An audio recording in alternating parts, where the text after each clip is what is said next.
I am beautiful, I am bountiful, I am bliss, I know I am. Here I am, just as I am. I know I am. All this I am. Well, hey friends and family, hey, how's it going today? How are you, all my loved ones and friends? I'm feeling pretty tired today, but there's, a lot that I get to share, and I just can't not get on here today. I have a lot going on and a lot that wants to be expressed. So, yes, that's what I'm here to do and choose for me and we. Love always. So, doing my best to digest all of life's experiences and allow all life her ways. All lives their ways. And working with my alchemical magic and my creative play. Working through this play and this stage of growth, of change, renewal, and decay. So, yeah, it's a good time to rest and a good time to play, a good time to show up and a good time to create, a good time to let go, and a good time to choose, what is worth holding on to. So, with that said, wow. So I've been doing a cleanup process and just restructuring and resetting and rearranging and reordering. And it's all been in divine timing, divine order and timing. Wow. There's so much. And it is, it's just been exhausting. But it's been exciting and it's been inviting and it's been fun and it's been real for sure. It's been messy. And just really full and the light, being revealed. So what wants to be shared today about any of that? So there is a lot of things coming up in continuity and synchronicity streams, that have been tying into certain questions that I've been asking and certain things I've been looking into and looking at within myself. And so, there's been some good challenges and pop quizzes this week and a good respite as well. Like, you got this, relax. It's okay, relax into love and all is well. So there has been some breathing room to breathe. And it's been nice. I've been taking advantage of that for sure. And being easy and gentle with me, patient with me, allowing of me, and allowing of like the feelings that want to come up and be released.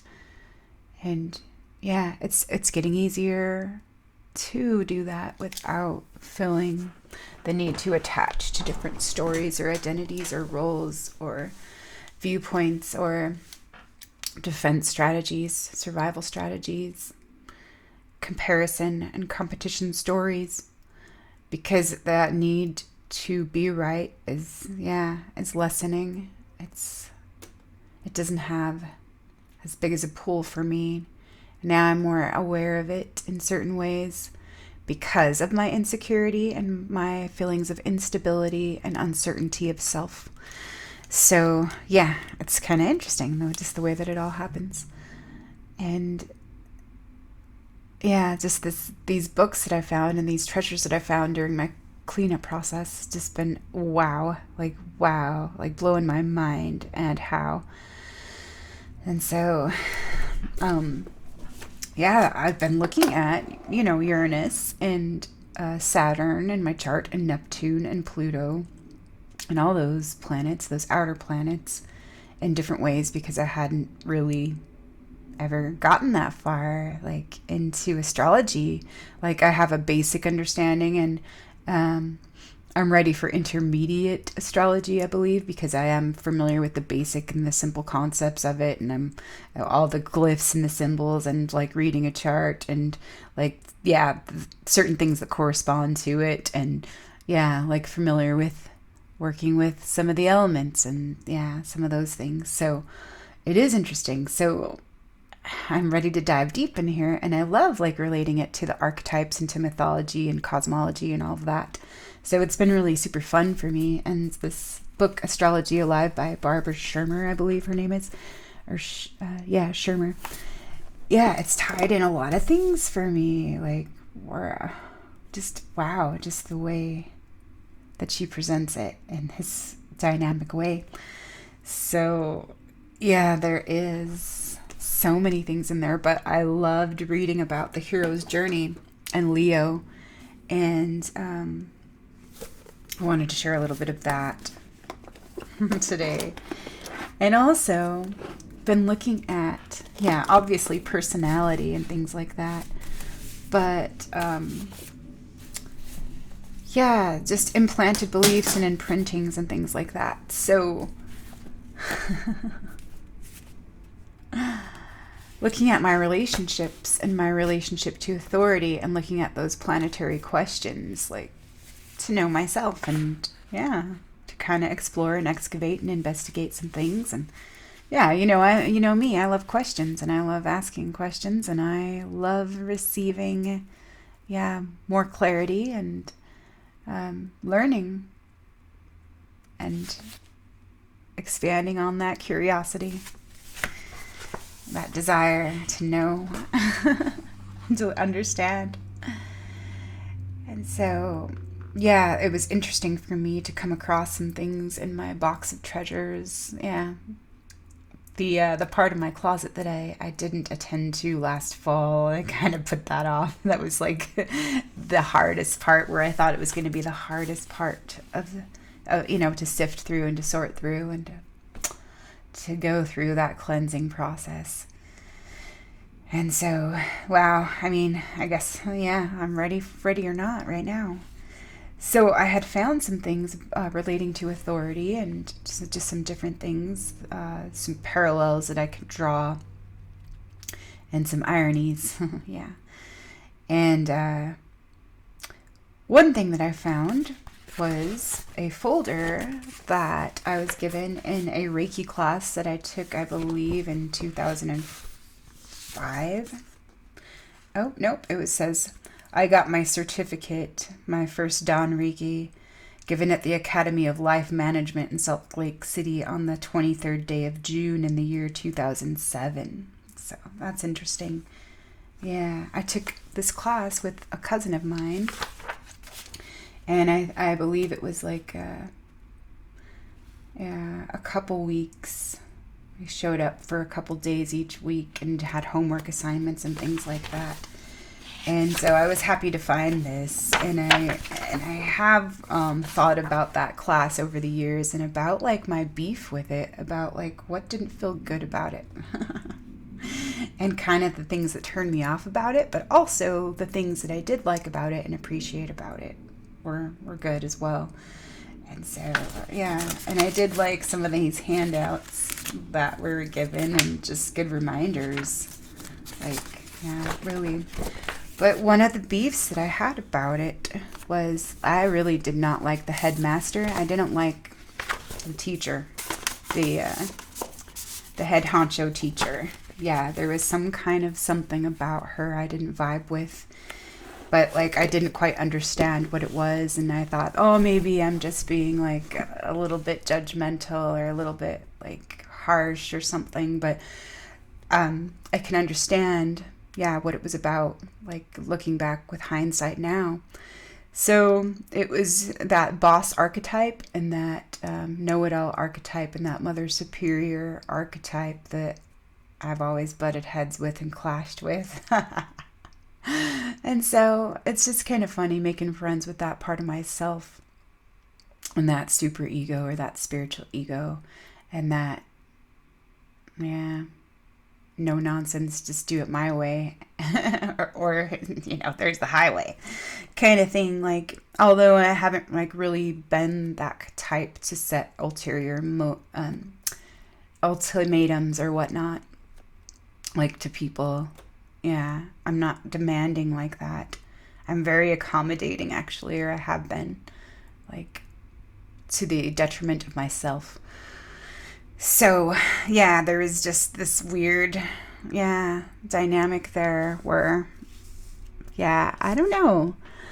I don't know what it was about this teacher, but I didn't like her energy, and I didn't like the way that she made me feel about myself.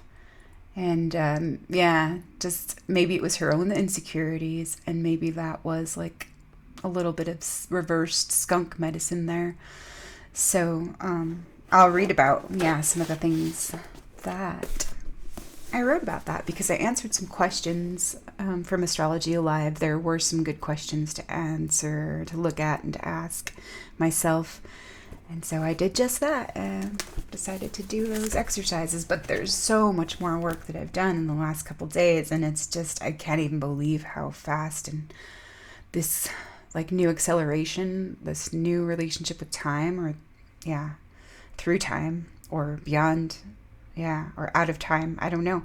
It is just so weird and so interesting. And I have found a lot about that lately as well, because there's this new calendar system, and and it's, yeah, it ties in, yeah, to keeping the time with the natural rhythms, the natural cycles of creation. And so that is, yeah, where I'm at right now, and that's my jam. So it was called 13 moons in 28 days, or 13 months in 28 days, or something like that. And I just took a quick look at it the other day. But I have been like kind of contemplating and looking at like these cycles of growth and these points of the wheel on the eightfold wheel of the year, where it has helped me reorient myself and navigate through like these changes with a little more, yeah, clarity and harmony and understanding of how the inner, yeah, reflects the outer, and the outer reflects the inner. So here we go. So I knew, yeah, this week was all about commitments, vows, agreements, and choices.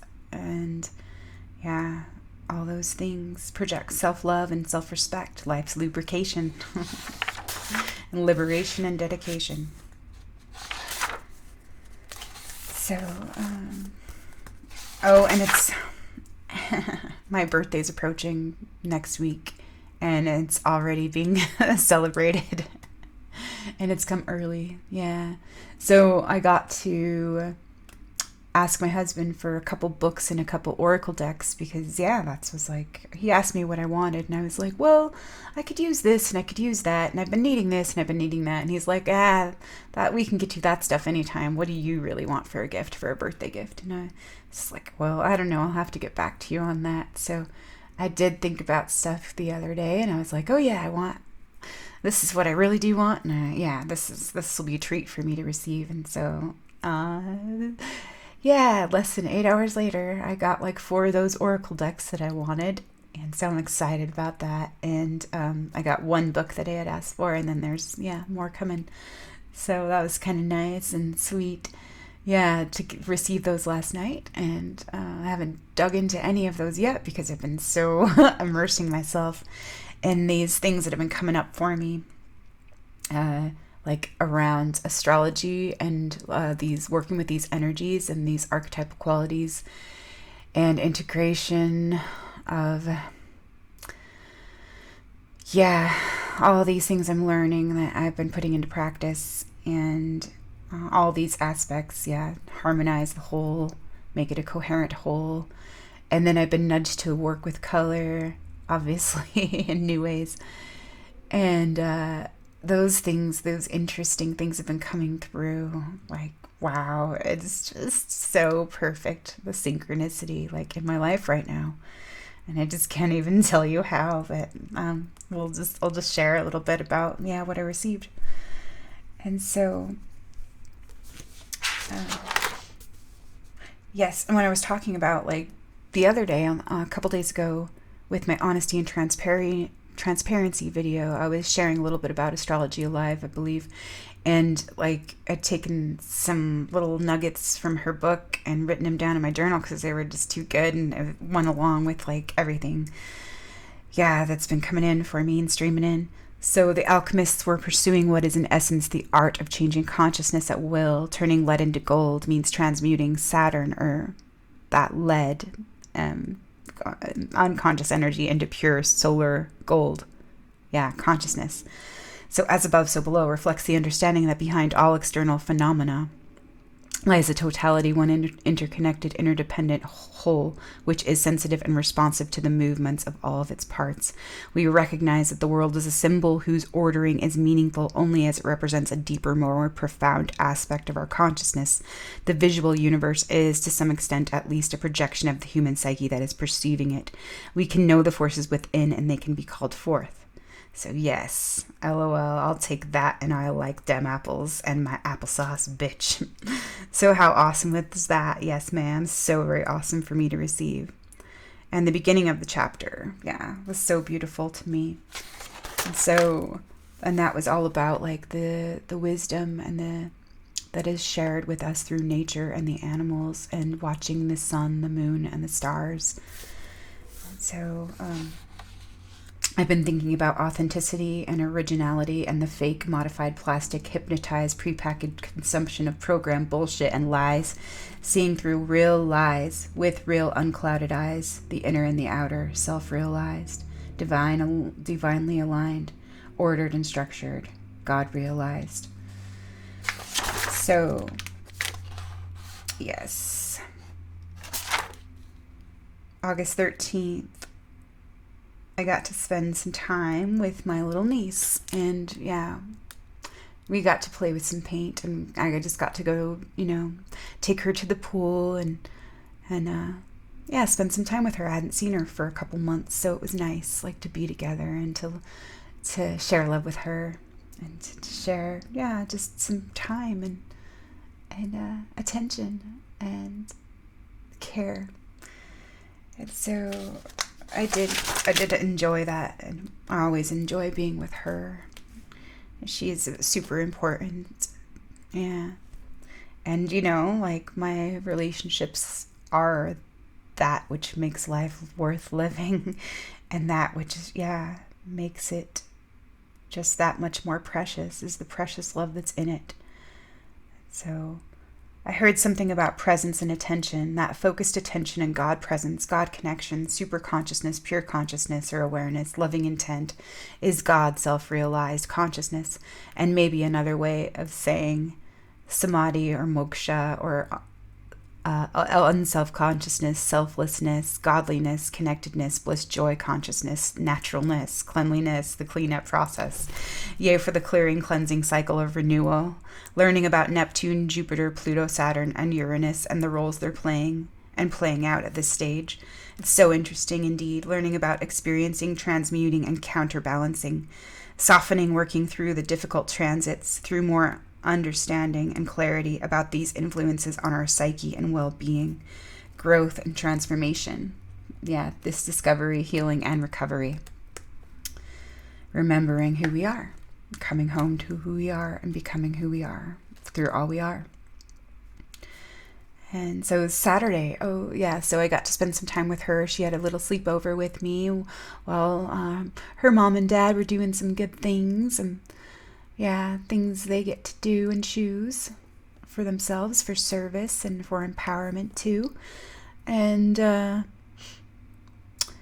so we got to spend some time together and do some painting and enjoy that. And it was just nice just to be together. And we weren't as active, and I didn't feel like I had to entertain her as much this time. She's a little more self-reliant, which is nice. But we still had a really great time, and so I kind of let go of my expectations, and I think it helped her as well. And it was very just easy to be together. And then I had some commitment. I had an agreement to help teach my sister and a friend something, and I hadn't seen my sister for a couple months, and that had been I guess it has been since last fall. I hadn't seen her since she moved out. We lived together, and she's got her own place with her friend now. And so, I got to invite them over and teach them a skill and just share that with them, like something I had taught myself a couple years ago and have refined. And so it's like something that I'm glad to share. I'm glad to share my my strengths that I have learned and developed and refined in my time. So that was nice, and to feel appreciated and valued, yeah, as well, and to share and exchange some mutual support and love and care. So that was great. And yeah, I was a little, I guess, nervous, just a teeny bit nervous or anxious, but I was willing to surrender, like the outcome of like how it had to be, or how she had to be, or how I had to be. But yeah, there were some ego stories coming up in certain ways that would, like, I was able to recognize them though, and I was like, oh yeah, it's all good. Like, I just get to be accountable for me, and like I'm willing, like, yeah, to let my personal feelings go, like to kind of just let things be, just as they are, and not needing to force them to be any other way than they just get to be right now. And so I just had a nudge to pick up this book, like, and it was so funny, like right before they got here, this is all I got to read. But it was a good message for me, and affirming as well, because it was just like, I'm good. I'm in charge of me. I approve of me. I recognize me. I'm accountable for me. I choose what's best for me. I am my love for me. Like, I have loyalty to me, and no matter what happens, it's like, I'm okay with me.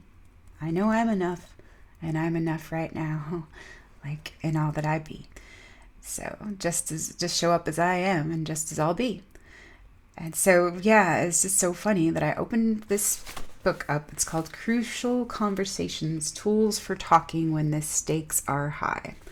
And it's Carrie Patterson, Joseph Grenny, Ron McMillan, Al Switzler. I don't know really who all those people are, but it's like the author of The 7 Habits of Highly Effective People. Oh, the forewords by Stephen R. Covey. So I thought, hey, like, looking at communication and like opening to new ways of like true, full, whole, authentic, communication. And so, yeah, why not? So I opened that up, and it's to page 29, and it says, "Don't look at me." And I'll just read you this paragraph here. Laugh as we may at the story, these 2 kids behave no differently from the rest of us. When faced with a failed conversation, most of us are quick to blame others. If others would only change, then we'd all live happily ever after. Hippily ever after, and happily ever after. If others weren't so screwed up, we wouldn't have to resort to silly games in the first place. They started it. It's their fault, not ours, and so on. Although it's true that there are times when we are merely bystanders in life's never-ending stream of head-on collisions, rarely are we completely innocent. More often than not, we do something to contribute to the problems we're experiencing. People who are best at dialogue understand this simple fact and turn it into the principle, work on me first. They realize that not only are they likely to benefit by improving their own approach, but also that they're the only person they can work on anyway. As much as others may need to change, or we may want them to change, the only person we can continually inspire, prod, and shape with any degree of success is the person in the mirror. There's a certain irony embedded in that fact. People who believe they need to start with themselves do just that. As they work on themselves, they also become the most skilled at dialogue. So here's the irony. It's the most talented, not the least talented, who are continually trying to improve their dialogue skills. As is often the case, the rich get richer. So I thought that was interesting. So it's the most skilled, at dialogue, because they continually try to improve their skills and strengthen their abilities. Work on their strengths. So, okay, let's assume we need to work on our personal dialogue skills instead of buying this book and then handing it to a loved one or a coworker saying, "You'll love this, especially the parts that I've underlined for you." We'll try to figure out how we ourselves can benefit, but how, where do we start, and how can we stay clear of the unhealthy games? Although it's difficult to describe the specific order of events in an interaction as fluid and as a crucial conversation, we do know one thing for certain. Skilled people start with heart. That is, they begin high-risk discussions with the right motives, and they stay focused no matter what happens. They maintain this focus in two ways. So, yeah. Let's see. And they start with heart. Yes. So I thought that was great. That was just like the little part that I had time to read right before, yeah, they arrived, and it was just like, oh, that is so funny, and it just reminded me, yep, I'm good. Just be here with me and be in my center and allow me to be.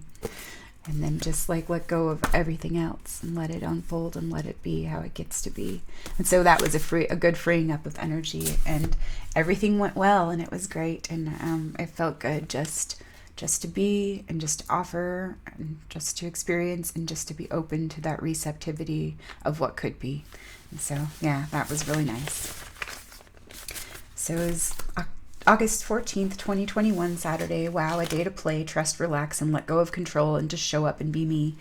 It's just that easy if I let it be. Wow, getting out of my own way and showing up for my commitments, doing my part and surrendering, making space, choosing my love for me, looking at me, the only one I can change is me, letting go of resentments, old defense strategies, shedding old roles and identities, and stepping into this new life and authentic embodied being through all my ways of being.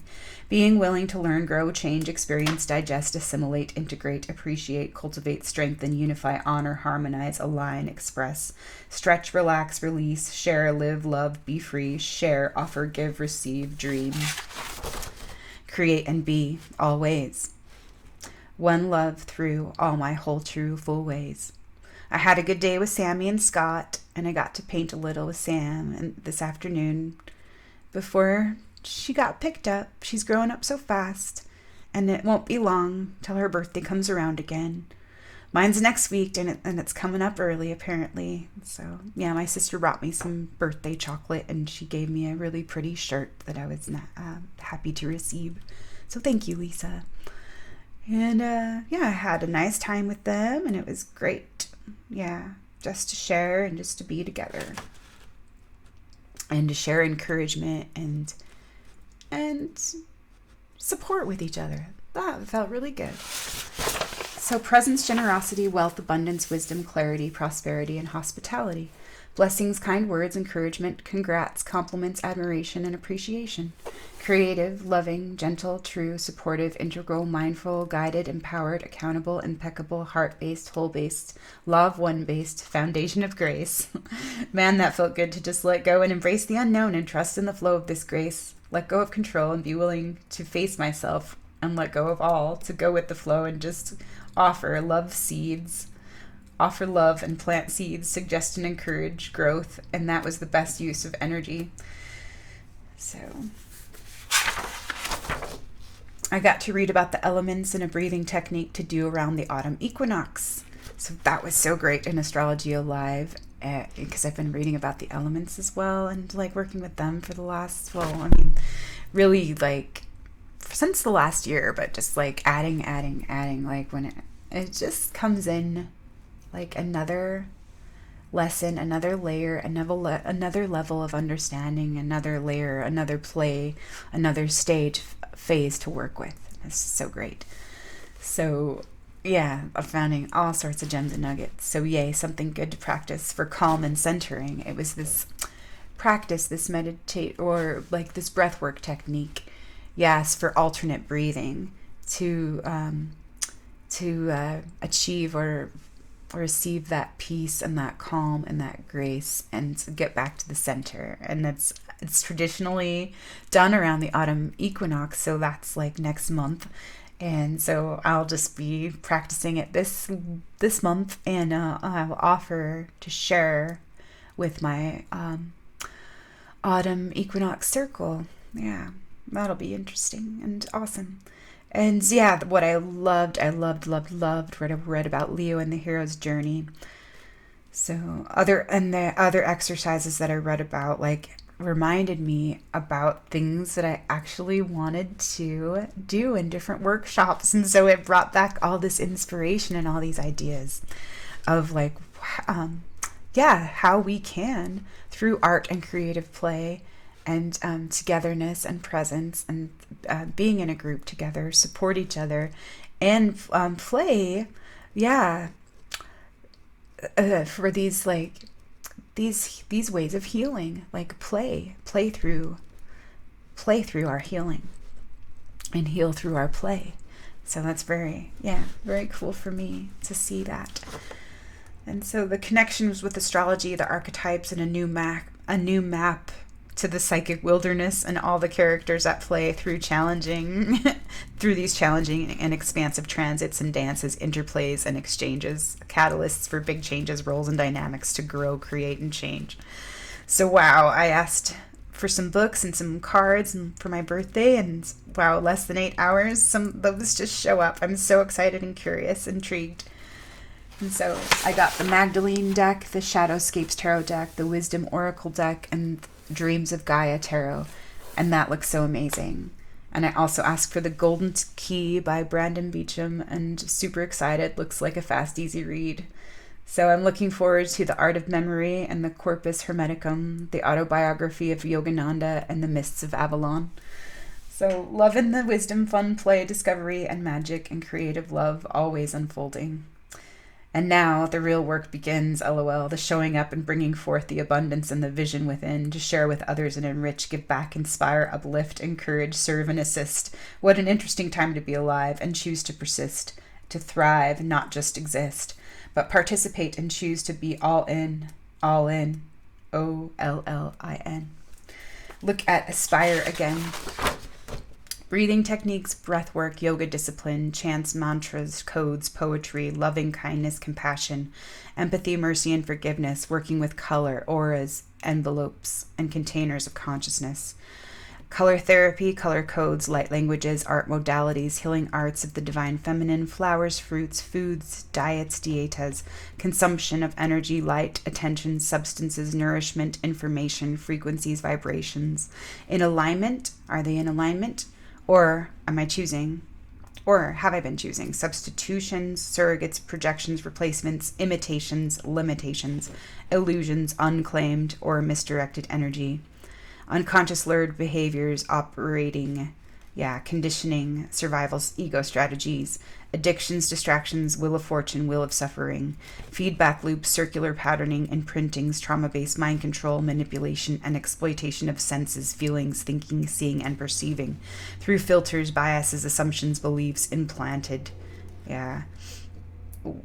unhealed wounds, unclaimed aspects, projections, and suggestions, myths, lies, and stories to dominate, bind, and control. I can let go, surrender, trust, forgive, and let go. Or I can be pulled into hate, pain, pride, greed, and shame, self-righteous vanity, the blame game, martyr, victim, tyrant, savior, slave, miser game. The love you withhold is the pain that you carry. Open your heart. Your joy will burn out the pain.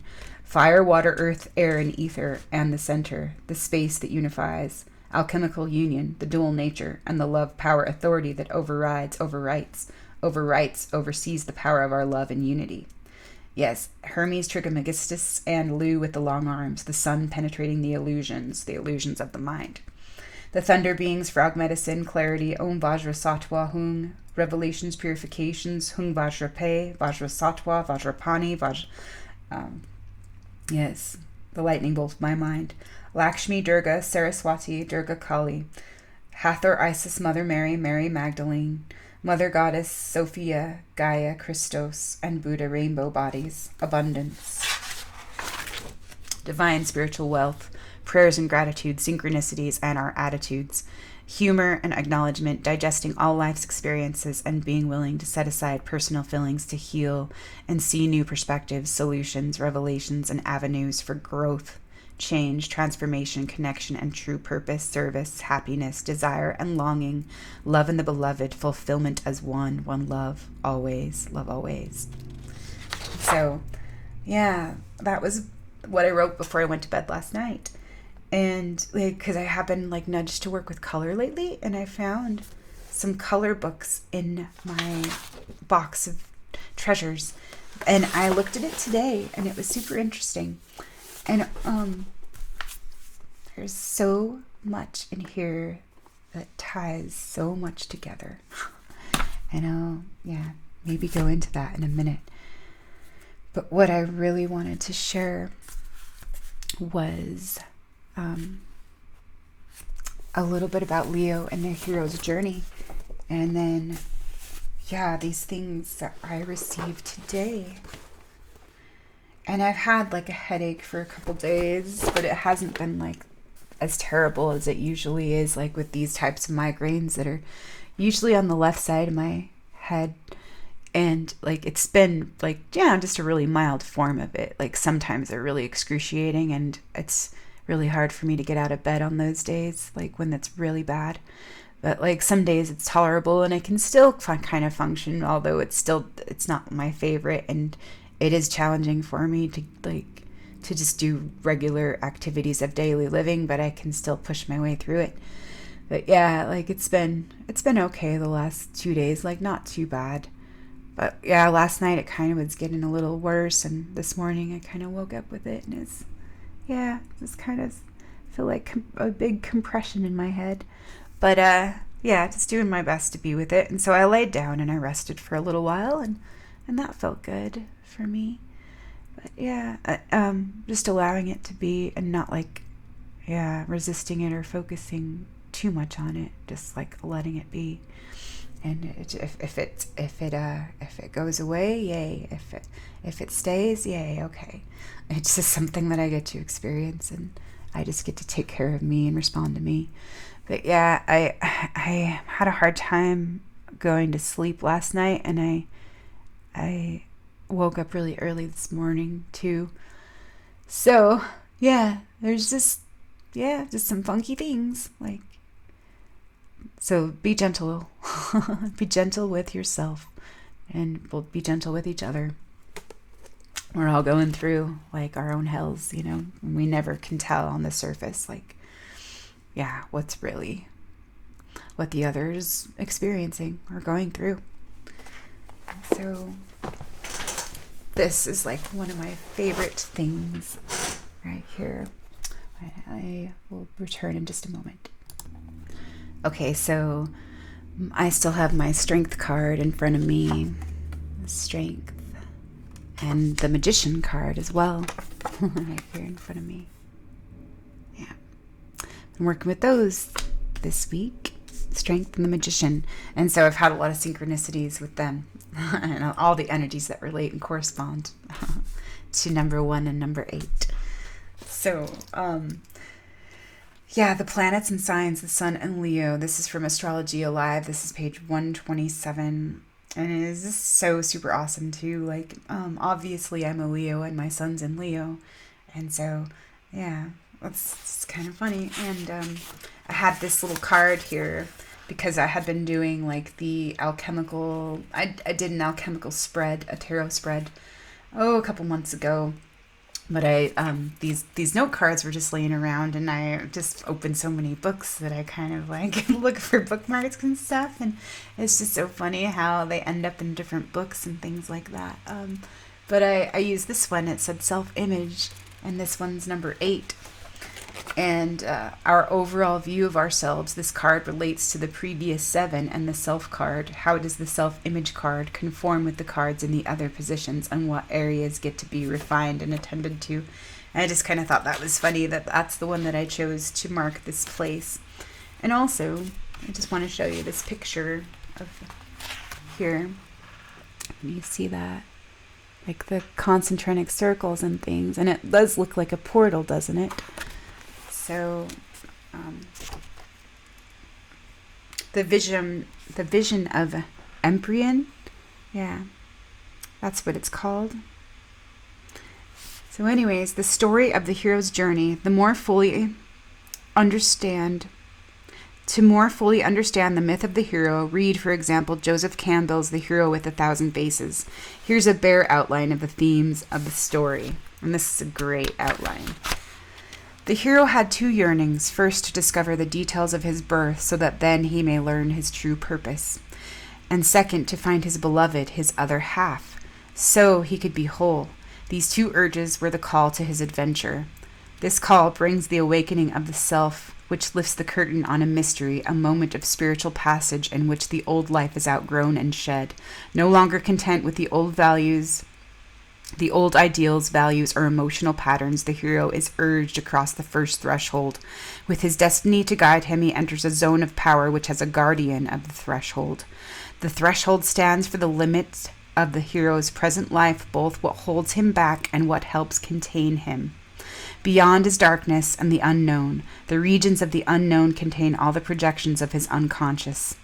The passage of the magical threshold does not come through conquering the guardian, but in the hero's being swallowed into the unknown and appearing to have died. Once passing the threshold, the hero moves into a lucid landscape where he must survive a series of tests and trials. The hero is usually aided by helpers whom he met before his entrance, or he becomes slowly aware that there is a benevolent power supporting him. The hero's ordeal represents the beginning of a long path of initiatory conquests with moments of heightened insight. Dragons must be slain again and again, and survival is constantly threatened, yet there were also victories to be had. Just past his fearsome trials, once his obstacles and demons have been overcome, the hero meets the beloved, his mistress, bride, mother, sister. She is the promise of perfection, the bliss of comfort and nourishment, the archetypal good mother. The image of the beloved is not simply benign, for it also contains the bad mother and the unattainable absent mother, the hampering, forbidding mother, the desired but forbidden mother, and the clinging, suffocating mother, which I call the smother mother. At this stage of the journey, the hero gains assurance from the helpful female by whose magic he is protected in a further trial to come, the ego-shattering initiations with Father. Father is the one by whom the young are passed on into the larger world. Just as the mother represented both good and bad, so now does the Father, but with the added element of rivalry. After meeting his trials from both the female and male aspects, the hero is finally granted a boon. Though his obstacles were many, he has triumphed and is revealed to be a superior man. And he has come to a realization of his original yearnings, and he crossed threshold after threshold, conquering his dragons. He pushed past his limiting horizons onto a wider plane, steadily increasing his consciousness and his spiritual awareness until he finally breaks the sphere of the cosmos and arrives at a realization transcending all experiences of form. When the hero's quest has been accomplished, he has yet one more stage of the journey to complete. He must return to his people and community, to humanity. When the hero's quest has been accomplished, he has yet one more stage of the journey to complete. He must return to his people and community, to humanity. And he must bring them the gift, the results of his blessing by God and Goddess, the healing and restorative elixir. Herein lies the central problem of the hero's return. How can he communicate even the mere shadow of what he has found? How can he convey the secrets of the dark, the unknown, the unconscious? How is he to translate the revelation which shatters the pairs of opposites, or communicate to people who insist on the reality of senses alone? What is the final outcome of the hero's miraculous passage and return? He, or indeed she, for only by convention does the story have a masculine protagonist, is now the whole self, having found that the voyage to the unknown does not destroy, but enlightens. Thus the myth of the hero lets us experience directly the principle of the sun within us. And so I thought that was amazing. And then there's some amazing, beautiful exercises to do with a group. And I think it's so beautiful, and these would be so helpful and healing for just about anybody who would want to receive, and especially in a group. And that's so cool. And now that I'm seeing that there's more that I haven't seen, and there's a birthday ritual here, and that's awesome. And I'll probably look at that because it's all about the birthday right now and rebirth. So for me, because each year your birthday is the time the sun returns to its birthplace, it is an important cycle. Have a solar return chart calculated to know the exact time the sun returns to its natal position. Take the day off and spend the day focused on reviewing and evaluating the last year, especially appreciating what you have accomplished or feel good about. Spend the day expressing yourself, drawing, writing, or doing exactly what you want to do. As the time approaches of your exact solar return, put your chart on an altar and meditate on your sun sign, how you exalt in expressing yourself, what positive contact does your sun have to the other planets.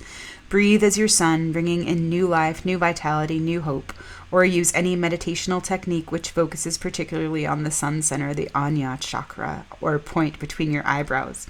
Or focus attention on your breath, remembering you are approaching the time of your first breath. Breathe as if each breath is your first, or light a single candle, the symbol of your sun, and meditate, reflect on it. Use the name chant and softly repeat the sound of your own name. A nice ritual to do for a birthday friend is for a group to get together and do the name chant, or take turns saying what it is you love about your birthday friend, or light a single candle in front of them and all meditate on that person and their life, sending them prosperity, happiness, and peace for the new year. Maybe close your ritual with the birthday person moving around the circle and lighting a candle held by each group member as a symbol of their light joining and touching yours. Oh, that's sweet. A moving experience for a large conference-sized group is for one candle to be lit, symbolizing the collective spirit, inspiration, aspirations of the theme of the conference, and for the flame to be passed one candle to the next until everyone holds a lighted candle. Yeah. Nice suggestions. But yes, the name chant, that was really awesome, I felt like. So it's about like people sitting in a circle and having the group, chant your name. So our name is strongly tied to our image of self and quality of expression. An extremely powerful experience is to do a name chant. With a group, let each individual take turns sitting in the center of the circle. In reality, the group is making the symbol of the sun. With the person, the group is focused on having become the central Bindu point. Close your eyes and take a few deep breaths. Now, slowly, the group begins to chant the first name of the person in the middle. Spontaneously, let your voices roll in crescendo. Listen to your name, hearing it resonate in the circle around you, in you. Sounds very ethereal, almost as if angels were calling. It is a moving experience. Use this as closure for an individual's astrodrama, or try this in particularly soft and loving tones for someone with the Sun-Saturn transit. Just help us get through those difficult times. We can support each other. Sharing our lives, So how awesome is that? But yeah, I'll just leave it there for now with that. The planets and the signs, the sun and Leo, and the hero's journey. And so today is August 15th, and that is what I talked about a couple days ago. In the Bavarian tradition, they celebrate or honor or observe the Ascension of Mary and the consecration of 77 herbs. And so, I thought that was kind of like a cool thing today, like to be kind of focused on. So, been thinking about, like memory and ancient memories and remembering who we are. And also looking at like my own journey and my own rites of passage and my own initiations and my sense of completion.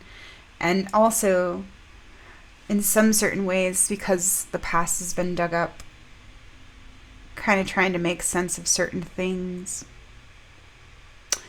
But I'm willing to let that go and surrender it and be willing to see what I need to see. So allow myself all my feelings, struggles, sorrows, joys, desires, and pain. Allow myself my fullness, wholeness, rightness, greatness, and true being. Gentle strength, humility, glory, beauty, integrity. Shining my light, here as I be. No adding or subtracting is necessary. looking at some old relationship dynamics with spiritual authority and teachers and elders, guides, and mentors about what felt good, right, and true for me, and what was not honoring of me and we. The things that didn't feel good, right, true, or free. That Reiki class that I took with my cousin in 2007, I thought maybe it'd been 2003, but it was, I was off a little bit. So, so the head Reiki Dawn, and I just did not like her attitude. There was something about her. She was Mother Superior and the Grand Master Prude. What was this about, and why did it feel so intrusive and disallowing, rigid and controlling? It's like she was trying to lord her skills over us and make us second guess and doubt ourselves. I remember, being asked in the group some questions after an attunement, after like some breath work and a meditation about what we could see, feel, or intuit and what we were experiencing. And I answered honestly about seeing colors, green and purple, and that I was able to get in that gap in between the inhalation and exhalation. And it felt great to be in that space, in that silence, in that place. I could feel the skepticism or the silent criticism and the disapproval behind the look she gave me, and she had the nerve to ask me in a condescending tone, why are you here and why do you want to take this class anyways? What are your motives or agendas for being here?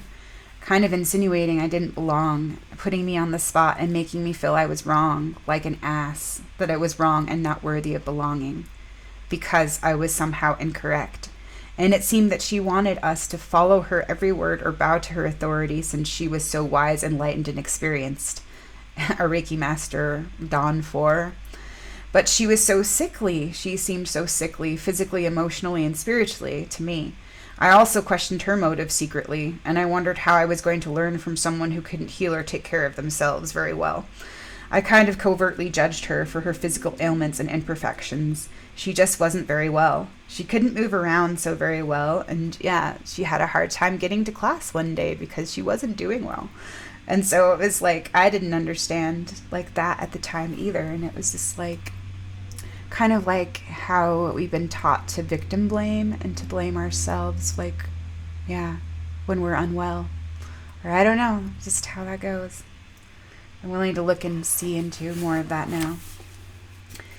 So she wasn't the ideal picture of true health or wealth, but I was willing to show up and learn. I just wasn't willing to compromise or go against myself. So the other teachers I really liked and I vibed with and I enjoyed, but not the wise headmaster. She felt like a disaster just waiting to be unleashed, a power struggle with the boss archetype. I did not recognize or acknowledge her supposed spiritual superiority or her authority to tell me what she thought she believed I needed. I was willing to listen, but I knew I didn't need to agree to any of her toxicity and programs of self-constructed superego beliefs. Superego tower structure. So that's very interesting. It makes me, so it made me just thinking about like what ideas and what people and what groups and what things have I rebelled against in my life. And that's just funny because it's me rebel. No. Just like, what haven't I rebelled against in this life? Like, what haven't I wanted to go against and say fuck you to? Like, I rebelled against this world. I rebelled against myself. I rebelled against life. I rebelled against all of it. So Uranus questions, interesting indeed. Against what ideas, people have I rebelled in my life? Let's see, the status quo, tyrants, frauds, and illegitimate authority, public school, pop culture, organized religion, governmental structures, mother, father, husband, and that, ego control, all rigid dogmas, and fragmented mind control. That's just a summary, and that's very concise. Thank you. Are there things that I like that others consider strange? LOL, that's the funniest damn question I've ever asked myself. What don't I like that's not strange? I mean, I like all the strange things. I'm a lover of the strange. And it's not strange to me, but it's strange to other people because we've been so conditioned to avoid, whatever appears strange. So, Funniest question ever. I like all the strange, weird, unusual things that we've been taught to fear, manipulate, avoid, judge, condemn, or what groups am I involved with? I'm really not a groupie. or very involved with structured organizations or select groups. I've always felt like the odd man out, but I have participated in various organic groups, and I have had experience in cultish-like groups and institutions. I don't really care to be a follower or go along with the group, tribe, or the troop, but I do like to gather in small, intimate groups and that have like-minded, open-minded, helping, healing-minded, focused goals and attitudes. Altruism and self-improvement, self-healing and personal discovery, empowerment, psychological, spiritual, artistic exploration, community-oriented and intimate, emotional, supportive, community, dwelling deeply together, interconnected soul family. Wherever love is, there I am, and forming my own groups and communities because I do belong here.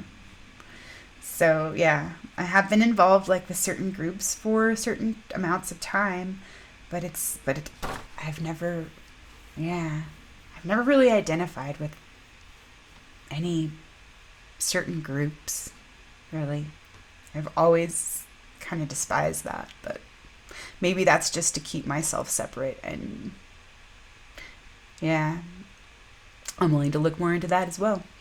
So am I actively involved or on the periphery? I am much more involved in participating actively and showing up in my life, and showing up for me and we and all that I love in new, small, large, and whole ways. I claim all the parts that I get to play, whether it be center stage or the periphery. And so, some groups I've moved to the periphery, some groups, I've created myself. So there's the Saturn questions. Those were the Uranus questions. So the Saturn questions, interesting. What are my greatest strengths?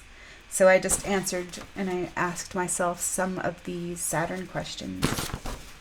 I figured, hey, the Aquarius full moon's coming up, and it's this is really great for me to learn these energies that I hold within myself and these aspects.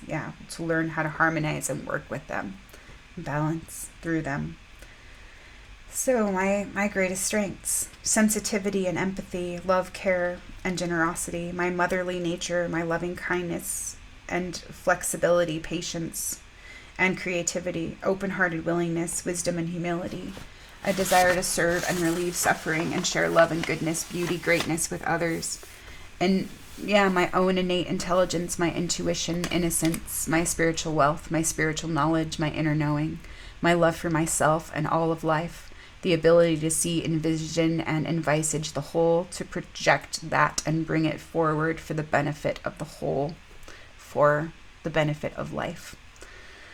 My ability to empathize, shapeshift, transform, change, heal, integrate, and alchemize, to synthesize a coherent whole and bring my vision to life. Fertility and childlike wonder and awesome innate abilities, the ability to be. The power to love and listen, the courage to express my truth and hold the space for unity, inclusivity, diversity through fundamental change, laying foundations of integrity through roots, heart, soul, and crown. What are my particular responsibilities right now, and what attitude do I have toward them? My responsibilities are to myself, my well-being, my healing, my becoming, individuating, and all that I love and hold dear. Claiming all I am and directing my creative energy consciously with impeccability and accountability with what I know to be true for me and what is full and right for me. Showing up for all that I've committed to, chosen, and agreed to, my relationships, contracts, and codes. I feel honored, privileged, blessed, and supported. I'm grateful, humbled, excited, and renewed to,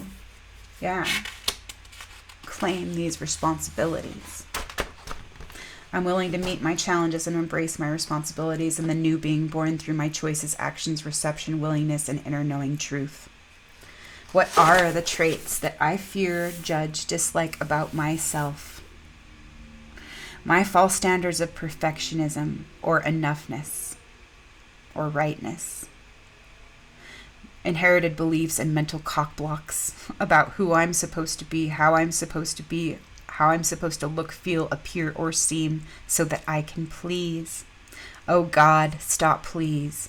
The people pleaser, the martyr, the savior, the rescuer, the doormat, the good girl whore, the outsider, the scapegoat, the out of control wild child, feral woman, addicted epicure, the child that doesn't want to grow up. Yeah. And the codependent asshole, the victim, the know-it-all, mother superior. Yeah. I know I can be prudish like that. And I can be critical. So what are the traits that I fear, judge, dislike in others? The devouring mother and the tyrant, the boss, and the prude, self-righteous, overinflated, prideful attitudes, justify being wrong, not wanting to be wrong, and blaming someone else instead of looking at your own damn self, and changing your own rigid mind, condemning, picking apart, and projecting, executing, rejecting, disowning your own miscreations, and dishonoring our worth and our lives. Self-pity and covert narcissistic games and self-avoidance strategies, dishonesty, greed, deception, and willful ignorance, blind obedience, and miserly, hypocritical, compassionate generosity, unsolicited advice. Manipulation and the self-importance, the inversion of distorted self-deceit. Convenient assumptions, ego, flattery, vanity, and trickery, and propped-up fear, shame, hate, guilt campaigns. False mythology, mob mentality, gullibility, stupidity, and apathy that might makes right. Conformity and unoriginality, fake, two-faced, disapproving, and stingy. Attention whores, disallowing and exclusionary, tyrannical systems. Artificial control, cruelty, arrogance, coldness, cold hearts, cold, closed, rigid minds. Needy, clingy, jealous, and possessive. Yeah. All those things I dislike. So I have seen that I've disliked those things within myself as well. But yeah, those things are the things, that get my goat sometimes. So it's good to look at those things and see where I can clear those or integrate or transmute those within myself. And then the other questions from Saturn were, in what areas of my life do I feel secure and stable? What am I currently struggling with, and is it from within or without? What does the struggle look like? Name it. Can I see a way to solve my problem? What can I do differently that might make the situation change for the better? And those are questions that I still get to ponder, contemplate, and investigate. But if I had to answer off the top of my head, where do I feel secure and stable? I feel very secure and stable right here within the love within my heart. I feel very secure and stable within the container that I'm held in right here. I feel very stable and secure in this container that I'm in with my core relationship with my husband. I feel very stable and secure there. I feel very stable and secure with my core relationship with myself and with God, my creator, and with the goddess, my beloved, my mother, and Mother Earth. I feel stable and secure in that support, in that relationship, in that container right here. And so, that's a good feeling to know that there is that. And I know that we have been. It's interesting during this cleanup process. It's interesting been working with Saturn and Uranus to find that balance. And so maybe I'll share a little bit more about that. But it's been really great and really interesting. And I have, had my mind blown so many times. And it's just wow, how much? So maybe that does have a little bit to do with the exhaustion too, because we are holding so much right now. And then it's just kind of in flux and not, just take that time for rest that we need. Because it is, this new time acceleration, the quickening. The same force that liberates is the same force that binds. Electricity, vibration, color, and light. The creative force, the divine mind, the God spark. And we will reflect our own ideals. The physical body will radiate those vibrations that identify one's own inner being. The body is built up by the radiation of vibratory forces from each and every unit of the body functioning in its proper manner. Electricity or vibration is that. same energy. Electricity is vibration, some power ye call God, the same power that ye call God. Not that God is an electric light or an electric machine, but that vibration that is creative is of the same energy as life itself.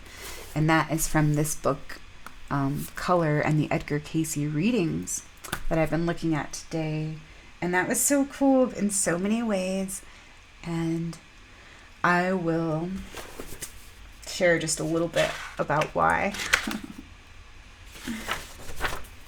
Obviously been working with color a lot, and I have noticed certain things in my paintings.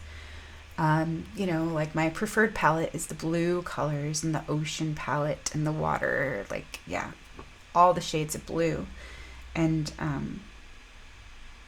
shimmery and gold. Like, that's my favorite palette of all. But now, I have had like an aversion to yellow for a long, long time. But I started actually warming up to it a couple years ago, and now I'm like really digging it, like way more than I used to. Like, it used to be my least favorite color, yellow. But it's kind of funny. So I just got to look at blue and green and yellow today, and of course it was really interesting. Like, I flipped open the book first, and so this is from chapter 2, this vibration, light, and color. And it's not verbatim at all. It's actually like,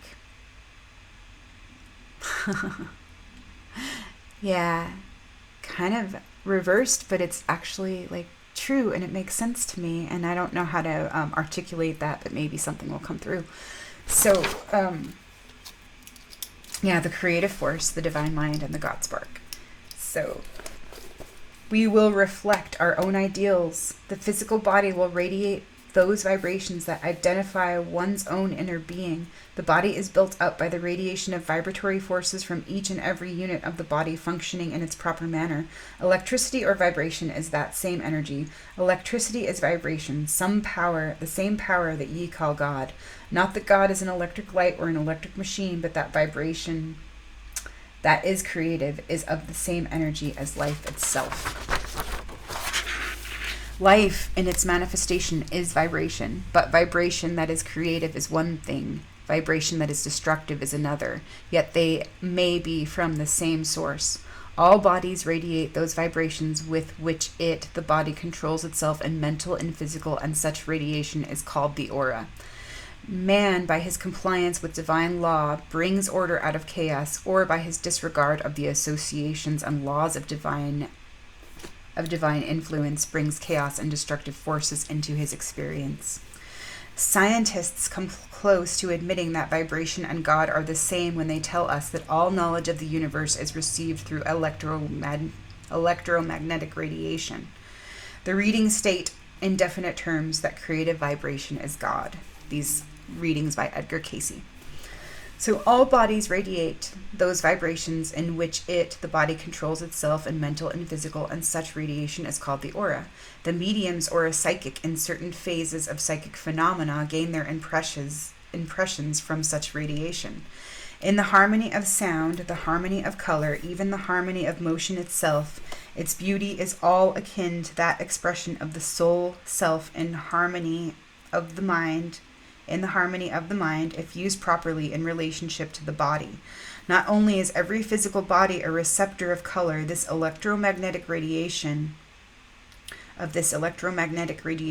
the body itself is continually radiating the same energy both within and without. For just as this energy is created by the release of electrons from the atom in space, the same radiation is created by the release of electrons from the atoms that make up the physical body.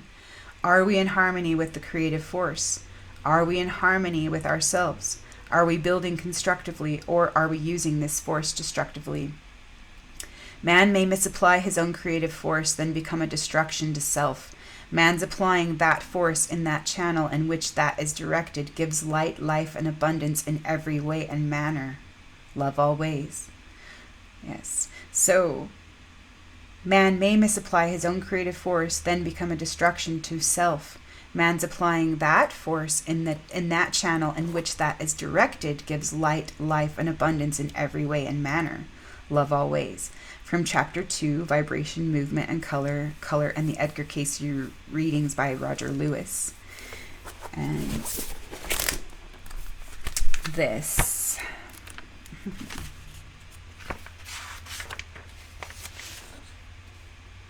This is Chapter 6 from Blue.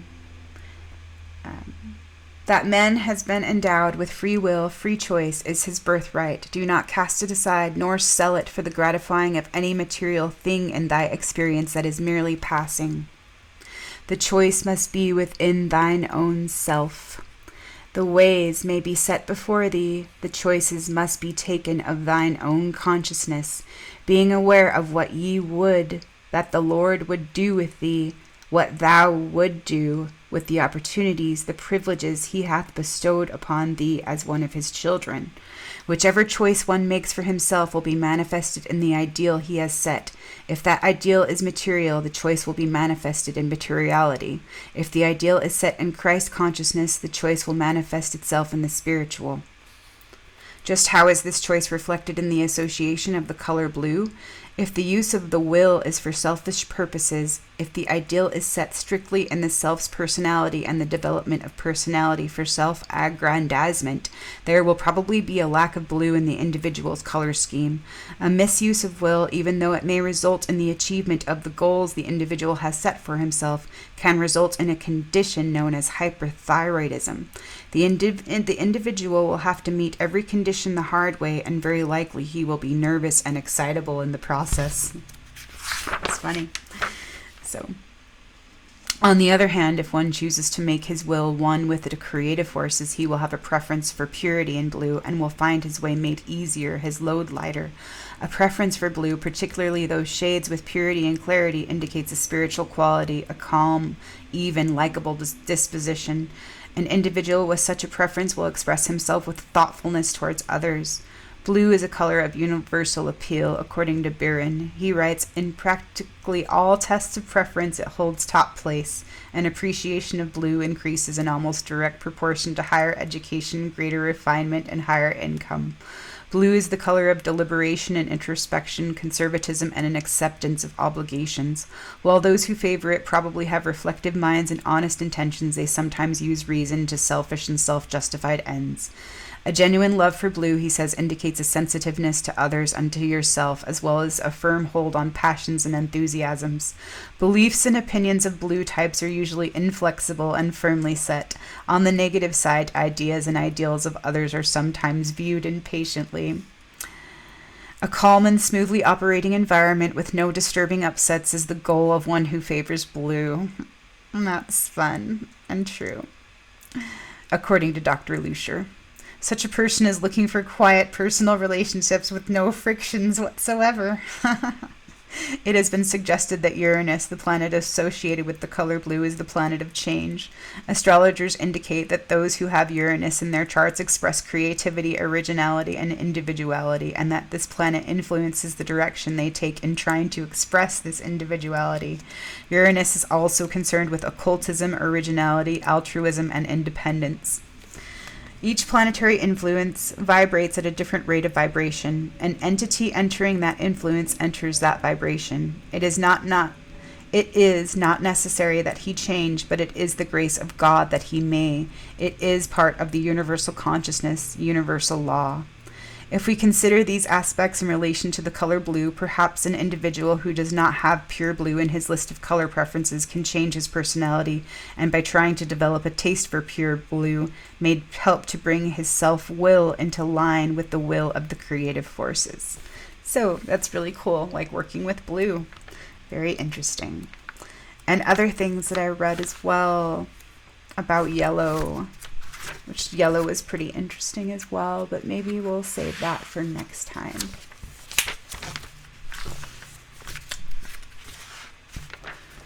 Yeah. And so, yeah, I'm super grateful for all of these things that I've found and that have found me, because what I'm seeking is seeking me. And it's like, wow, I did actually... I have experienced that this week, like desire and longing, fulfillment as one, and the giver and the receiver as one. So I'm grateful for that, to have experienced that this week, and also just all the many stages and phases and parts of this journey that make it everything that it is, all that it is. There's a prayer for abundance here that I wanted to read because I found it the other day and I was like, this is perfect. This is perfect. This is what I need right now. And I'm grateful to receive this and to offer this and to ask for this and to believe, and to know I'm worthy of receiving this. And so is everyone else. So prayers for manifestation and prayers for abundance. I saved this from a little angel card reading that I went to so long ago, in the early 2000s. And yeah, I'm glad I did. I came across it the other day. So it says, go outside and call on Ericure. And I guess that's an angel of abundance and manifestation. It's spelled Aeracure. Ericure. Take off your shoes and socks and connect with Mother Earth with bare feet and say to her, Dearest Ericure, please come to me now. Please fill my heart with your great divine love. Please clear my heart of all cares and worries. I ask that you bring a basket of bountiful gifts to me and help me to receive these gifts with love and gratitude. Help me tap into my creativity and unleash my inner artist to express my love in a way that benefits the world. Please help me to accept support for my artistic and creative projects. Yeah, and so it is. Yes. And for myself, I might just change it just a little bit and say that I fill my heart with great divine love, or I open my heart to great divine love. And I'm open to receiving assistance, to clear my heart of all cares and worries. Yes. And so, however it feels right for you, whatever jingles your bells. So marching affirmations. I march or dance to these affirmations in the mornings with or without music. It gets the affirmations into your consciousness at the cellular level. Plus, it's better than caffeine to wake you up. So I am happy, I am healthy, I am holy. I am light, I am love, I am joy. And I am affirmations at any affirmations that you want. I am protected in front of me and back of me, to the right, to the left, above me and below me. I am unto me. God's love surrounds me, and nothing can keep me from my God work, and all is well, and so it is. Yes, and so it is, and so it is, and so it is. Thank you, thank you, thank you.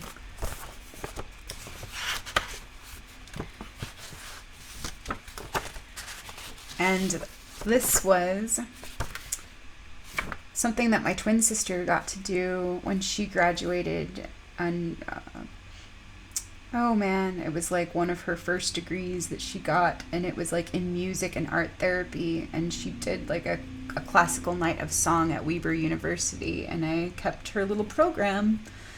She's just got to sing some beautiful songs, and I really love the lyrics, so I think that's a big part of why I did keep it, because it's poetry. And so I came across this the other day, devotion.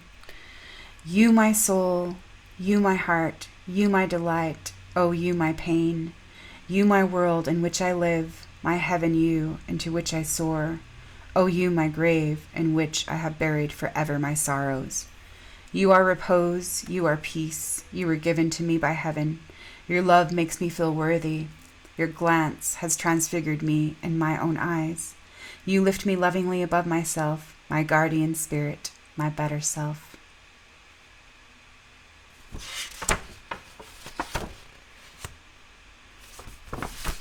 And maybe I'll share another one next time.